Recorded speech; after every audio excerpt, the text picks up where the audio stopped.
চলুন আজ আমরা দেখে নিই এই সপ্তাহের ফিচার প্রজেক্টটা। এই প্রজেক্টটার লোকেশন ছিল বৈদ্যপাটিতে। এটি একটি G+1 modern contemporary residential house, যেখানে মডার্ন অ্যাস্থেটিক্স আর ফিকশনাল প্ল্যান একসাথে রাখা হয়েছে। সবার ফার্স্টে আমরা দেখে নেব এই গ্রাউন্ড ফ্লোর আর ফার্স্ট ফ্লোরের আর্কিটেকচারাল প্ল্যানিংটা। আমাদের ক্লায়েন্টের রিকোয়ারমেন্ট ছিল এই বাড়িটিকে মডার্ন কন্টেম্পোরারি স্টাইলে ডিজাইন করা। মানে ধরুন এমন একটা আর্কিটেকচারাল ডিজাইন যেখানে ক্লিন স্ট্রেট লাইন আর মিনিমাল ডিজাইন থাকবে, আর মিক্সড মেটেরিয়ালের ইউজ হবে, মানে ধরুন গ্লাস, উড, টেক্সচার।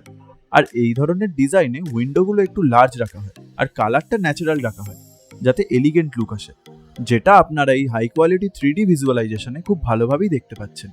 এই প্রজেক্টটার মেন গোল ছিল এমন একটা হোম ডিজাইন করা যেটা মডার্ন আর এলিগেন্ট তো হবেই, কিন্তু তার সঙ্গে প্র্যাকটিক্যাল ফর এভরিডে লিভিং, মানে রোজকার জীবনেও যাতে এটা মানানসই হয় আর যাতে ওভারঅল লুকটাও খুব প্রিমিয়াম লাগে। আর আপনারাও যদি নিজেদের বাড়ি নিজেদের মনের মতন করে ডিজাইন করতে চান, তাহলে আমাদের সঙ্গে যোগাযোগ করতে পারেন।